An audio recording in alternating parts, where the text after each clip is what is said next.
Hi everybody.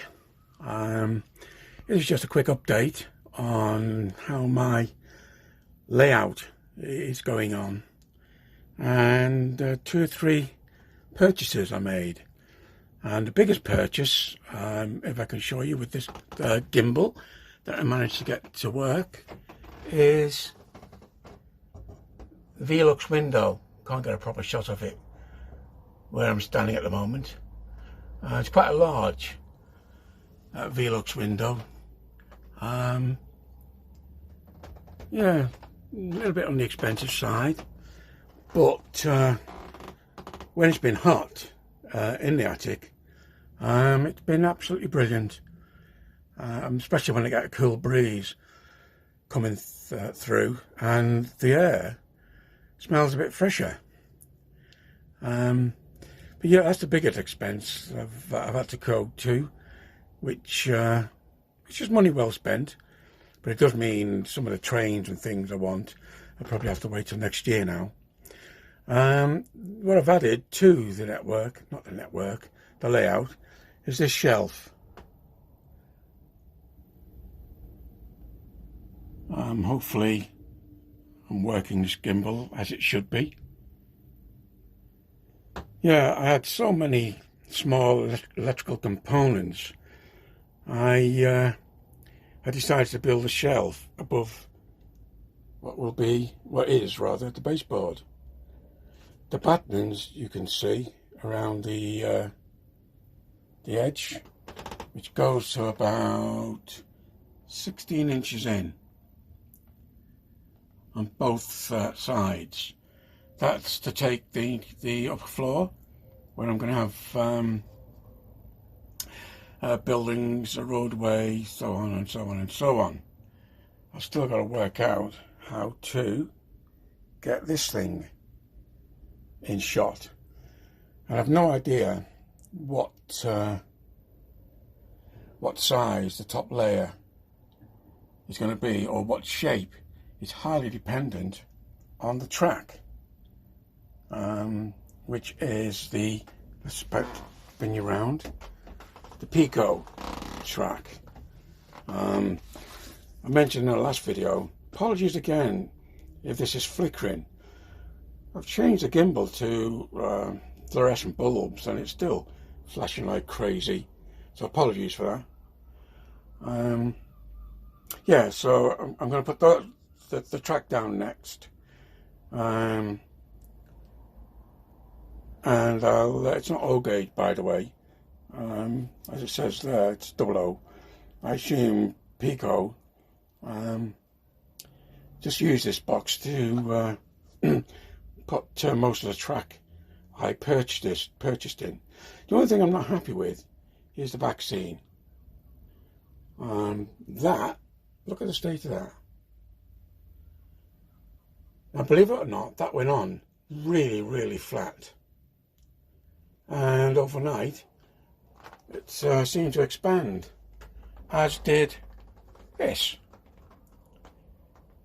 And what I did is, see if we can get away from this flickering. What I did is I pasted the board with wallpaper paste, and I put the back scene on. And as you can see, it's been a disaster. But I'm not going to take it off. I'm not going to change it. I've got, spin you around again, this side to finish off. I went up to there and had to order another back scene to finish off along there. Can anybody advise on what you did to put your back scenes up?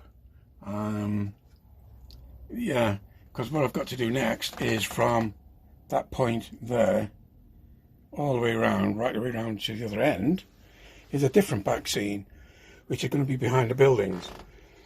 And I'm going to use a wallpaper paste for that. Have you had issues such as that? And how did you overcome it? The other thing I've done is just added a lip all the way around where I stand. And that's primarily to stop things falling off, or I'm going to build a little embankment here, and that was my idea anyway. What else? Can't think of anything else. All my stock is underneath, which I won't show you because it's a bit of a mess. All my trains, all my buildings, and so on and so on and so on. So I think that's it.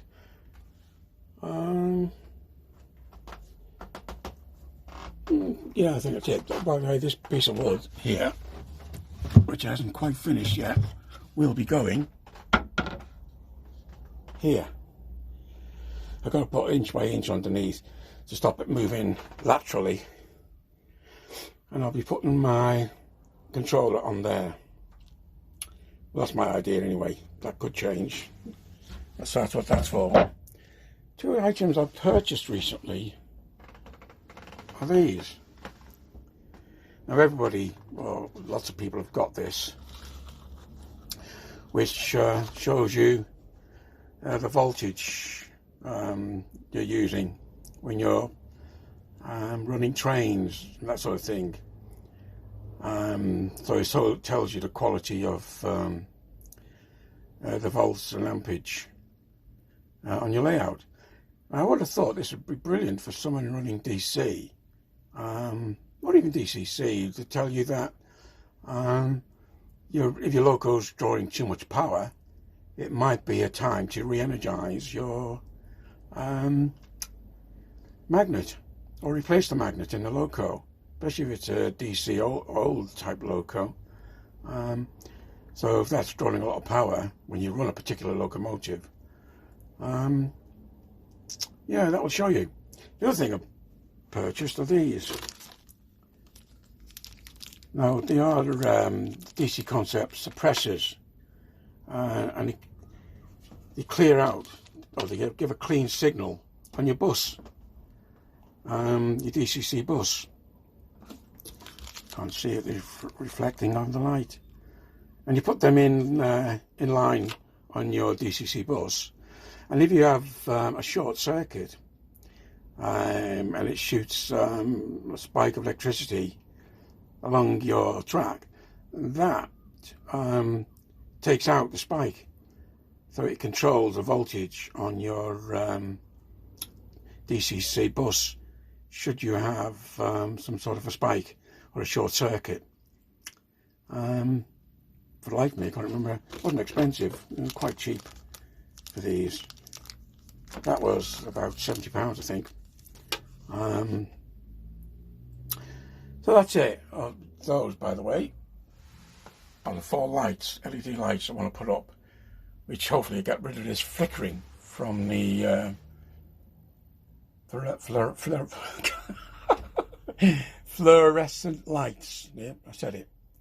And the reason they're not up yet is when I put the track down on this part of the layout, bearing in mind there's going to be a tunnel here, almost a full length, if not all of the full length, I need to know where this board comes in relation to the track. So I can then put one of the LEDs hanging down from this board onto the layout. So it'll highlight the layout in this section. And again, I've got one for each side of the layout. Yeah. So the next video you see will be, excuse me, the track down, but not fixed down. And probably the LED strips installed. So now it's joke time. So here we go. Hi everybody. I wanted to ask, in the first part of the video, a question about weathering buildings and rolling stock. I want to start off when I do the Metcalfe kits for the town scene on the upper level. I want to weather them because they are a bit too in your face when you build one of these Metcalfe kits. does anybody know of a really decent place to go to that where the price is not too expensive? Or have you found a method of your own washes, for example? Or you know someone who does weathering, and I put YouTube clips up about weathering buildings, either using a wash or stippling or whatever. Can you let me know? I stupidly sold all my weathering stuff. But anyway, there you go. Joke time. Oh, dear. Everybody knows in past videos. Does that mean past or does that mean past? The butt of my jokes was my sister-in-law. By the way, she knew I was telling these jokes, and she saw the funny side. But the focus of my jokes now are on somebody else. My father-in-law watches these videos, and he'll know who I'm talking about. This person wanted to move house. She wanted to move house the other day because she heard that 8% of accidents happen at home or in home. Oh, that was bloody awful, wasn't it? At the bottom of, she was filling an application form in the other day, and it said at the bottom of the application form, sign here. And she put Virgo. Oh dear. Oh yeah, she was with a friend the other day, and they both fell down a hole. And the friend said, "Oh my God, it's dark in here, isn't it?" And she said, "I don't know, I can't see." Oh, stupid jokes. I love those stupid jokes. She got out of the hole, by the way, the two of them in the end. And he decided, because of the ordeal, they go for a cup of coffee. And her friend said, "Oh, do you know Christmas falls on a Friday this year? Christmas Day falls on a Friday." And she said, "Oh, let's hope it's not the 13th. Yeah.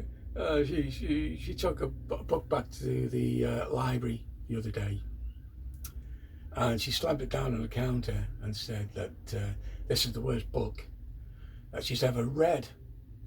She said it has no plot and too many characters." The librarian responded, "Ah, so you're the one who took our phone book." Oh, bye for now. Bye.